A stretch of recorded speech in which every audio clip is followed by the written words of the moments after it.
Japan is a very, very interesting story, and I've read about this all my life and argued with myself and with everybody that I could find.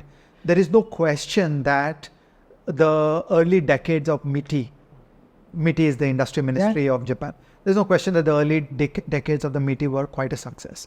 That in field after field, they centrally planned that there shall be the rise of a Japanese industry in steel. There shall be a rise of a Japanese industry in electronics and automobiles and so on. So they did it several times, and it was an important part of powering the early rise of Japan. There's no question that that happened.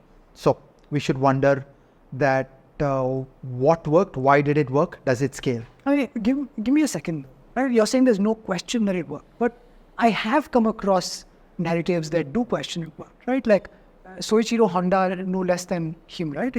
Is supposedly a big critic of MITI, saying that Honda could have grown faster and more had it not been for... It's about which period you look at. So by Sony at one 80s, point was, by the 80s, MITI was fumbling and failing.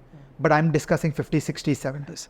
50s, 60s maybe, but the period I'm talking about is 60s, early 60s, when the automobiles were starting to go, right? Like Honda had to really sneak into automobile production. Sony was banned from acquiring transistor technology even initially, right? So I'm not 100% sold on the idea that, but even if we are to buy that, I think what you were getting to was still important. So let me tell my story and how I understand it. Absolutely. So point number one, you have to look at the level of state capability and the ethos and the national cohesion.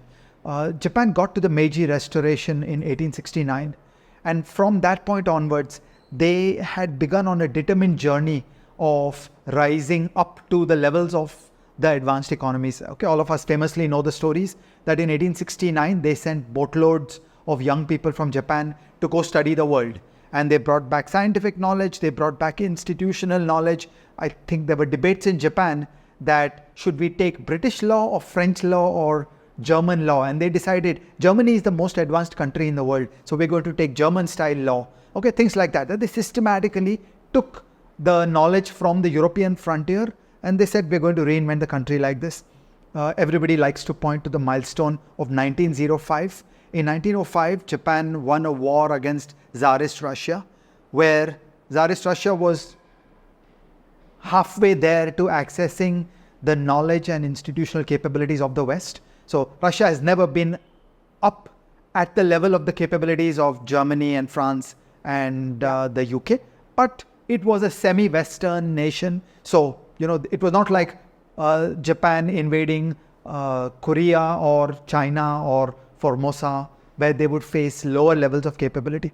And the Russian Navy had British technology. And despite that, the Japanese, with an entirely homemade navy, without purchasing ships from Britain, they fought a naval war against Tsarist Russia and they won. And this is 1905. So by 1905, there was an advanced capability in Japan. Japan is not a developing country. And so when we come to questions of state capability, by 1905, there was significant state capability.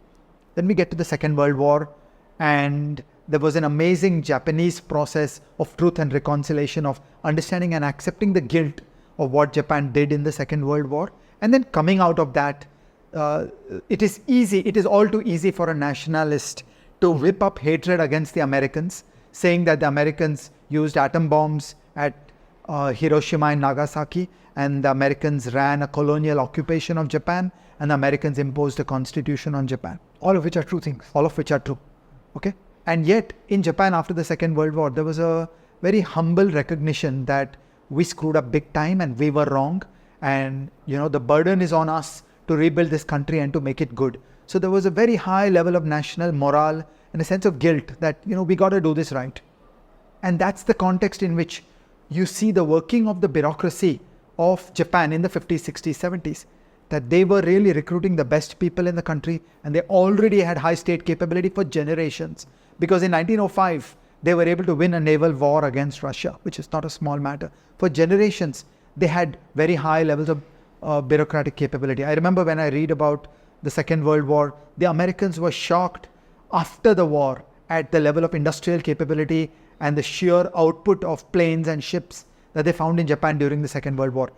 Namely, that the best estimates by American intelligence had significantly underestimated Japan during the Second World War. It is only after they occupied Japan that they understood, my God, we were up against something far more capable than we ever dreamed. So this is not a developing country. This is not a poor country.